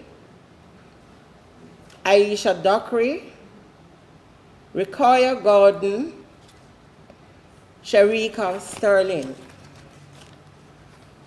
For the Associate of Science degree in Business Administration, I now present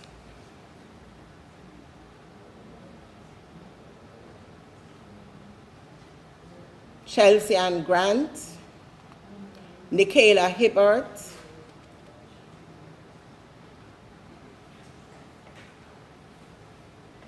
Marlon Kennedy, Kadeen Martin, Natasha Pritchard, Jerome Riley, Christina Sharif,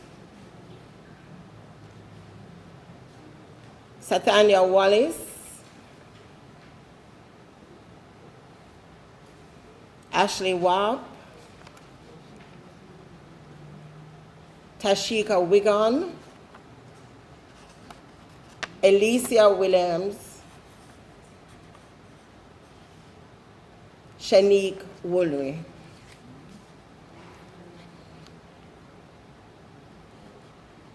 Sir, my colleagues and I ask that the Bachelor of Science degrees be conferred on the following persons having satisfied all the requirements. For the Bachelor of Science degree in Business Administration, majoring in accounting, I now present Tristan Armstrong, Kizan Bygrave, Terika Cunningham, Brittany Edwards, Sasha Ray Gibbs Miller, Jermaine Mills, Marlene Scott. Majoring in Finance and Management, I now present Akila Brooks, Tracy Ann Burns, Sirika Campbell, Yannick Clegon, Zania Hamilton, Shanna Hay, Ashley Lauman, Ricardo Latibader, Phoenicia Linton, Debbie Ann Minto, Fitzroy Morris, Sharika Phillips, Deandra Reed, Shauna Robinson, Onisia Scott, Cherie Anita Shero, Sasha Gay Simon, Akeelia Sterling, Tariq Stewart, Leon Swaby, Tanisha Walsh,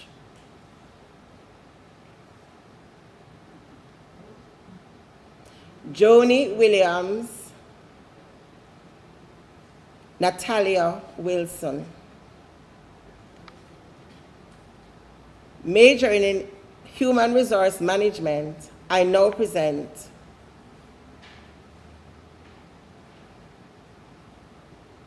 Sharday Campbell, Cadian Clark Pinnock, Tia Dickens, Akeelia Johnson, Julian Kelly, Karina Lloyd, Camelia McBean, Camille Morris, Tria Muirhead, Tanya Shippey, Margaret Trevelyan, Kadeen Webster,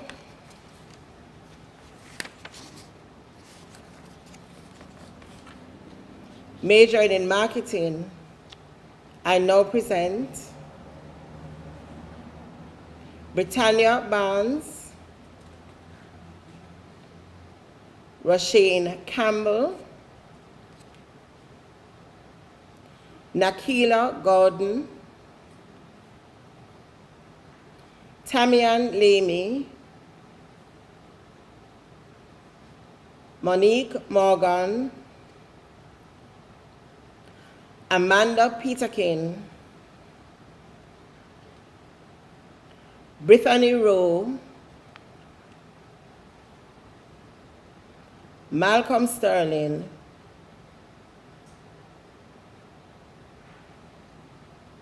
Xavier Watson. Congratulations, class of 2020.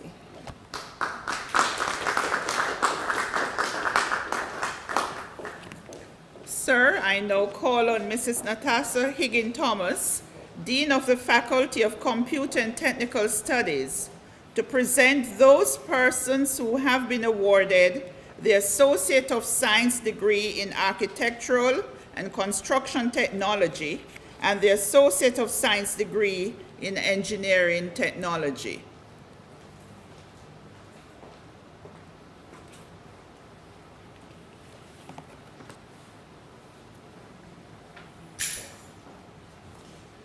Sir, my colleagues and I ask that the Associate of Science degrees be conferred on the following persons having satisfied all the requirements.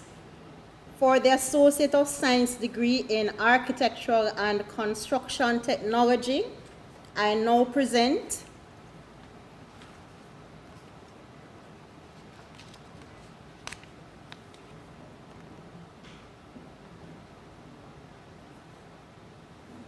Amario Burgess, Javon Carey, Javon Hale, Jeremy Thompson, Daniel Webster, Michael Williams.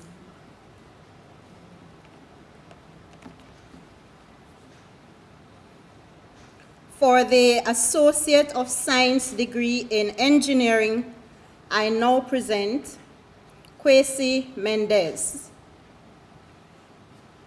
Gavri Robinson. Congratulations, class of 2020.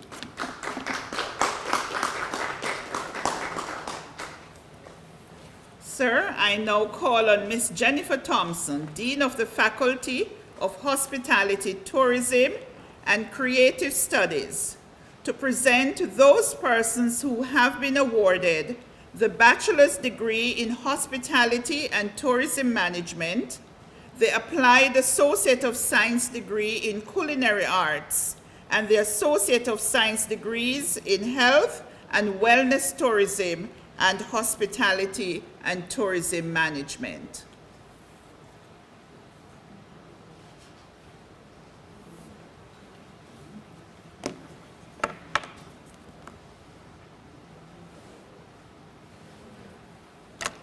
Sir, my colleagues and I ask that the Associate of Science degrees be conferred on the following persons having satisfied all the requirements. For the Applied Associate of Science degree in Culinary Arts, I now present Kimisha Clark,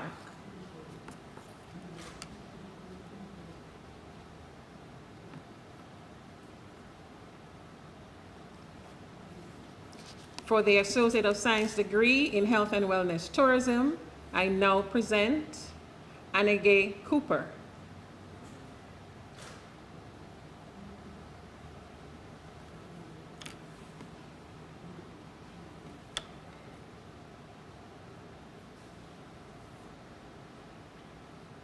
Nihera Smith.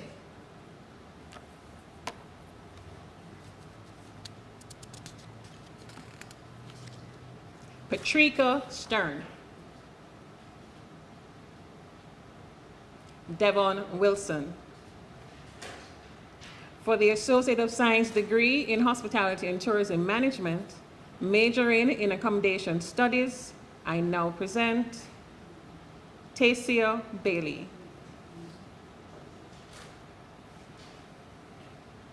Anicia Ellis. Jodianne Morris.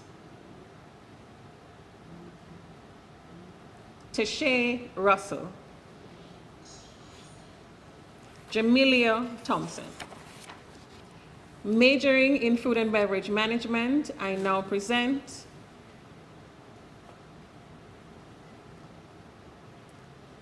Nardia Black. Lanisha Bowen.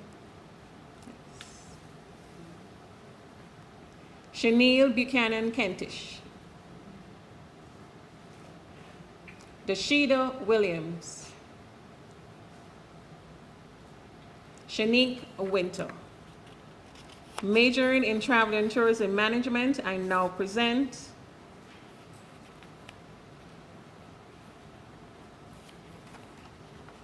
Jamar Mason.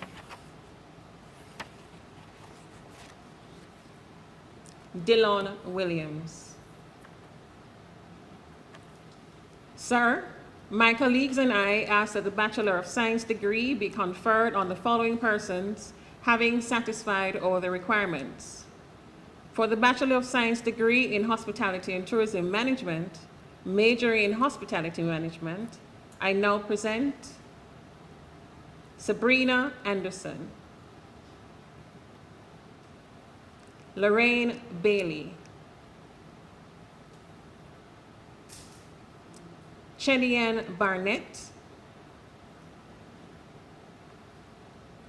Katrine Brown. Chanel Clark. Bianco Coco,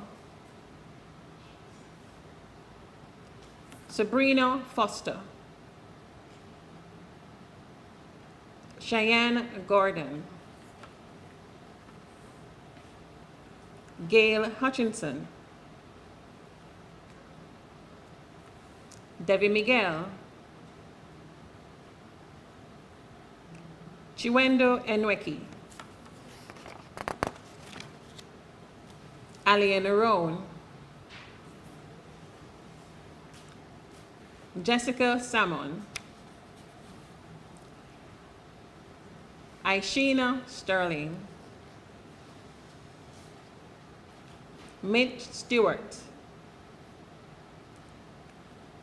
Dennis Tommings, Unique Wedderburn, Janelle Wilson, Michaela Wright. Congratulations, class of 2020.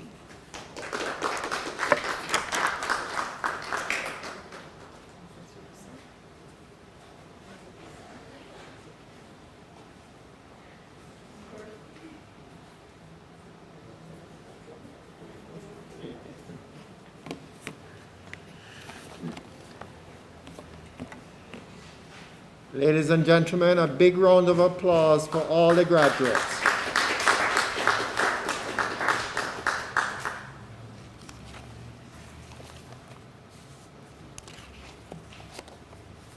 So you would have noted that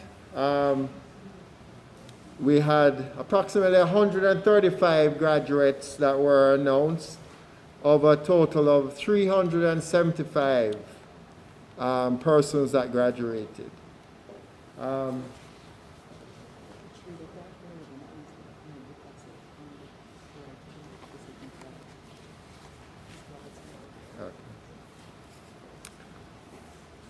as a part of the graduation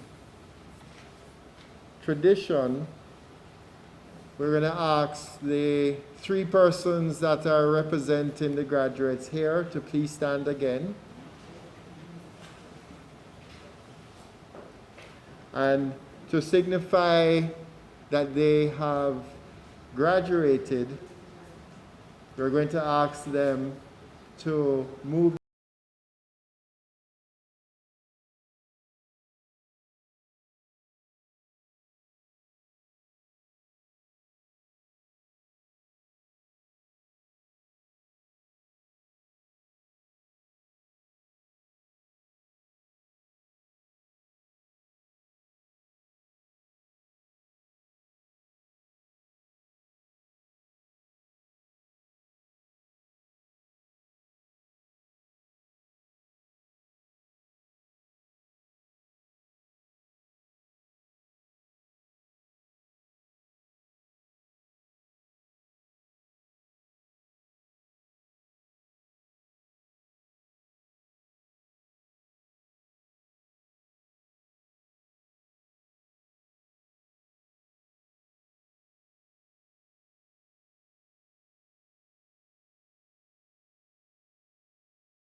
Honored to be your valedictorian and give this speech on behalf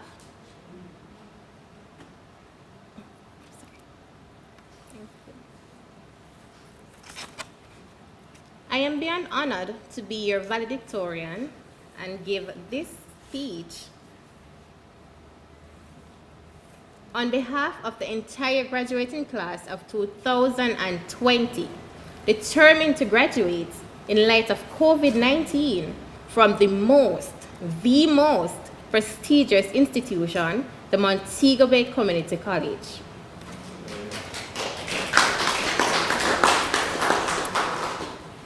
I do believe that my fellow graduates are feeling as profoundly happy as I am in this precious moment. Looking back, we have a lot to be thankful for. For starters, we owe our presence here to God Almighty. Secondly, thanks to our parents, guardians, and sponsors for the sacrifices they've made, and we remain ineffably grateful for their choice to invest in us and in our education. The plethora of achievements of this graduating class would not have been possible without the guidance and the support of our lecturers and the inspiration from our entire college community. To these mentors, I say, an amazing job you've done in molding and nurturing us to be where we are and who we are today. You gave us the courage to dare, the knowledge to excel, and the belief that we can succeed even when we doubt ourselves. You've instilled in us the self-confidence needed to reach for our dreams. And for all these things, we, the graduating class of 2020, thank you. A special thanks to Miss Murray and Mrs. Christie for being phenomenal educators, inspirators, trainers, and motivators. As Mrs. Christie always said, students, you're at a degree level now, you know. My God. This was always her encouragement to us during practicals when we felt like our gas was running out. And you know you can't run a bakery without gas, not true? Her way of saying, put some fire in your wire, students. You gotta work hard for that degree. I thank you both. And big up to Mr. Charles Ramsey, who I know for a fact, without a shred of doubt, has been a vibrant and inclusive torchbearer for each and every one of us from both campuses. To you, Mr. Ramsey, we appreciate your continuous drive, support, and motivation, especially when it comes to your sporting events and extravaganzas, such as Mr. and Mrs. Comsey. We thank you, sir. And to the various clubs and societies, Spanish, 4-H, fitness, Rotary clubs, etc., that have trained and embedded knowledge in us outside of the prerequisite coursework. These trainings and social engagements and developments have truly made us our better selves, and for that, we thank you. And to those friends who also kindly shared your notes with us, we thank you. Quite frankly, when I got the call that I was selected to be the valedictorian, I was speechless. My nerves started twitching and nervousness consumed me. But guess what? I accepted without hesitation the honors that was bestowed upon me because I felt honored and proud to be given the platform to speak on behalf of all the graduates to offer words of inspiration and motivation. 4 years ago, we gathered here for orientation. 2 years for some of us. Some of us not knowing who we were, what we wanted to do, or what we wanted to become. No, a lot has changed. We've learned not just the requisite coursework, but also a lot about ourselves. We've grown, and we've survived the days, the assignments, and the exams that we once thought would be the reason we would not graduate. We've had a memorable 4 years, 2 or 4 years, memorable in different ways for each and every one of us. Not to mention those from the annual fashion, wedding, and wine expositions, intercultural meets, no business convocation, and job readiness seminars, not just to prepare us for the world of work, but to grease our palates with some delicious meals. True? Thus, it is by no mere accident or coincidence that all of us are here today, not just to celebrate our completion of college, but to celebrate the remarkable things that we have accomplished. These have been the results of our ambition to do our personal best, to persist, to persevere, and to perfect ourselves. I can proudly say that today, our many hours of hard work, sleepless nights, and exam traumas have finally paid off. As graduates, we face many uncertainties in both the immediate and distant future. However, uncertainty is just another word for opportunity. As we close this chapter of our lives and move on to the next degree in arms, there's a lot we risk. We risk oblivion. We risk making the wrong choices. We risk disappointing those we care about. But more than ever, we risk failing by not trying. The truth is, despite us having our degrees, let us remain vigilant and open to learning, because having a degree does not mean that we've made it, that we've had our lives figured out, or that we're infallible. So we will make those mistakes. We will inevitably disappoint those we care about, and we will make the wrong choices here and there. But in all these things, let us always look for the lesson to be learned. Going forward, let us define success on our own terms. Let us rise with even more grit after every fall, and let us actualize the ambitions cradled within us. As was once said by Charles Catherine, keep on going, and chances are you'll stumble upon something, perhaps when you least expect it. Because I've never heard of someone stumble on something while sitting down. Often on graduation day, we look outside for heroes, for people to emulate, for people whose circles we want to be a part of. But when I think of you, each and every one of you behind your screens in this pandemic, I see those heroes. The heroes of not only today and tomorrow, but the heroes of the future, and the heroes who will be legacies for future generations to follow.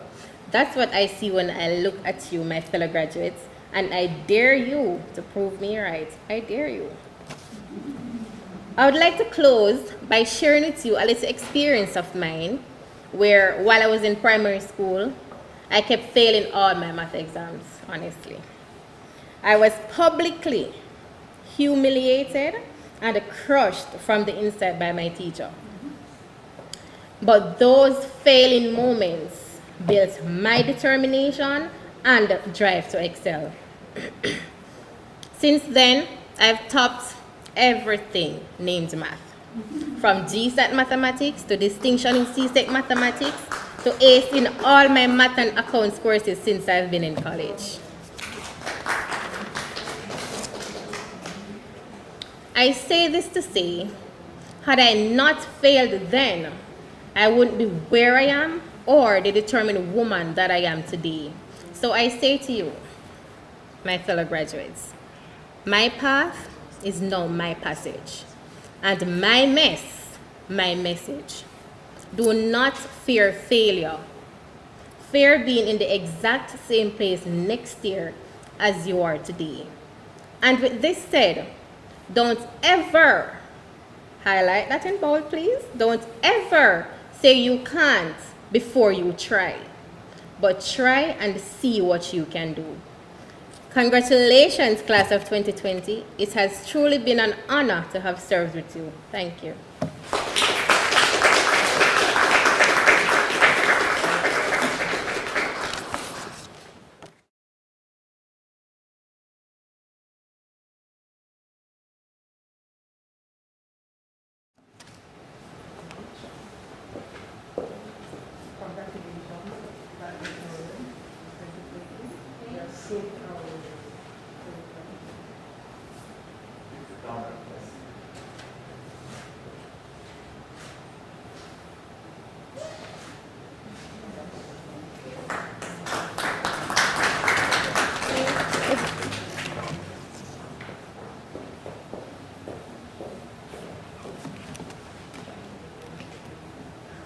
Please give another big round of applause to our valedictorian. A wonderful speech. I want us to recognize Dr. Nelson. Dr. Nelson, this is going to be your last graduation in your capacity. Not to mention that you're always going to be here, but this will be Dr. Nelson's last graduation in her capacity as principal of the Montego Bay Community College. She has done an amazing job over the years in leading this institution, and of course we'll have hopefully much more celebrations to come of that journey. But this is her last formal graduation in the capacity. So please give her an incredible round of applause.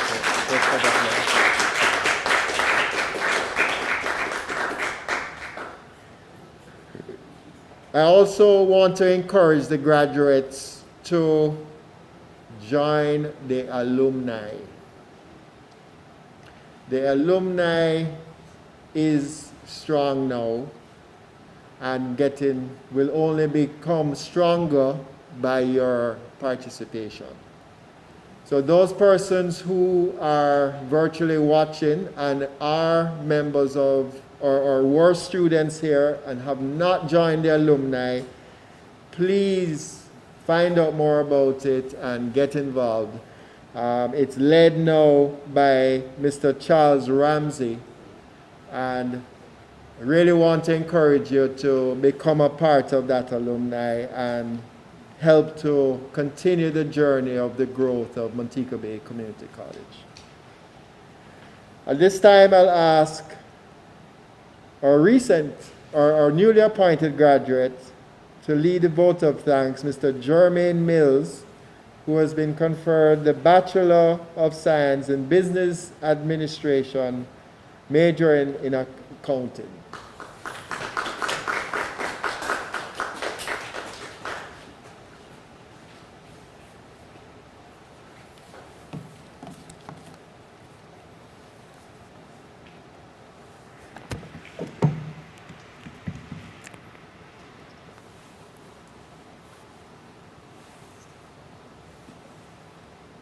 Kindness is the language which the deaf can hear and the blind can see. Chairman of the Board of Management, Mr. Stephen Deere, distinguished members of the Board of Management, Principal Dr. Maureen Nelson, Archdeacon of Montego Bay, Venerable Justin Nemhard, Guest Speaker, Professor Hilary Beckles, Guest Honorees, Miss Fagan Calvert, Miss Gloria Henry, other distinguished guests in the audience and those who have joined us virtually, fellow graduates, family members, ladies and gentlemen. It is my privilege to have been asked to propose a vote of thanks on this occasion on behalf of the graduating class of 2020, the benefactors of this noble institution, Montego Bay Community College. I extend very heartfelt gratitude to all attendees for gracing this annual event with your presence, time, and willing effort. A big thank you to Professor Hilary Beckles for his gracious and inspiring words of wisdom. One idea I found particularly interesting is when he mentioned we must invest in our social capital so that we can increase Jamaica and by large the world. Feeling gratitude and not expressing it is like wrapping a present and not giving it. Also, I would like to take this opportunity to place on record our hearty thanks to our principal, Dr. Marie Nelson, and all those who helped to prepare the venue for the perfect logistic support. The decor would never have been what it is without the magnificent hostess who is Mrs. Carol Walters and her team of decorators. Well, Chairman, ladies and gentlemen, an event like this cannot happen overnight. The wheels started rolling weeks ago. It requires planning and a bird's eye for details. We have been very fortunate enough to be recipients of the hard work of a team of very motivated and dedicated students and staff who go beyond the call of duty and are very result-oriented. COVID-19 threatened to make graduation ceremonies obsolete, but through the vision of Dr. Nelson and Mrs. Walters, we were able to celebrate this benchmark in fine style.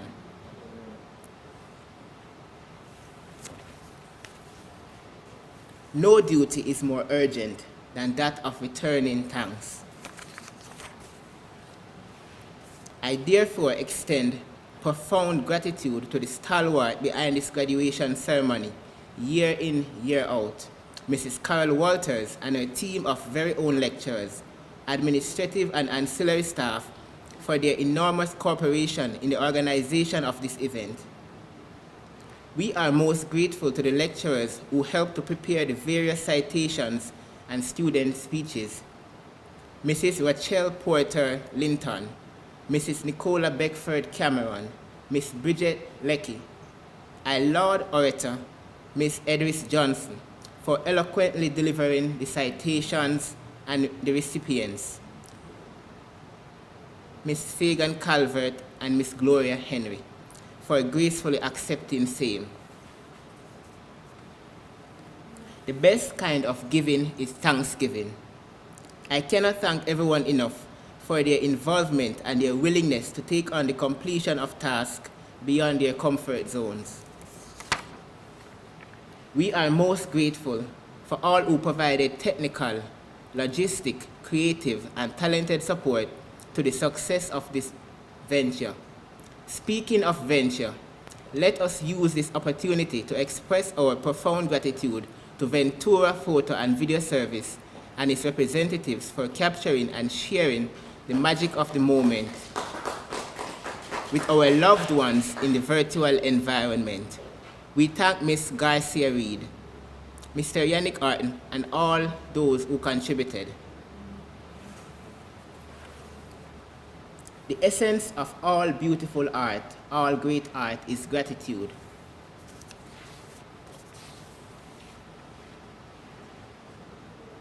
These items would have been most monotonous and drab without the musical items. We are in awe of the depth and breadth of talent oozing from our award-winning choir, displayed in the musical items throughout, from the national anthem to the school song. We are proud of your talent and awesome delivery. We commend Prince Ajmang for his inspiration and tutelage as outgoing choir director, and Tajay Beswick, current choir director, for continuing the legacy of unearthing and coordinating musical talents, resulting in the beautiful songs we have enjoyed this day.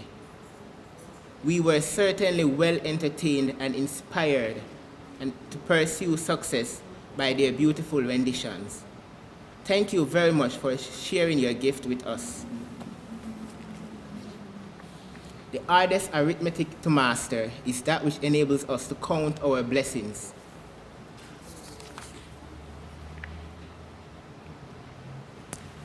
We would also like to thank all those who participated in the award of our various graduation certificates, from our deans and associate deans to the charming and graceful individuals who handed them to us. Mr. Chairman, ladies and gentlemen, once again, I want to state that we are all most grateful to all those who made this event possible. In any small or big way, we thank you for being with us this evening. It has been a great pleasure. Thank you very much.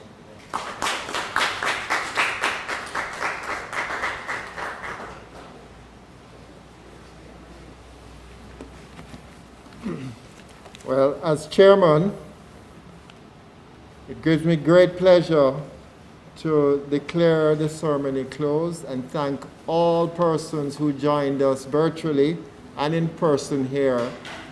And may you all travel safely home. Have a good evening. Good night.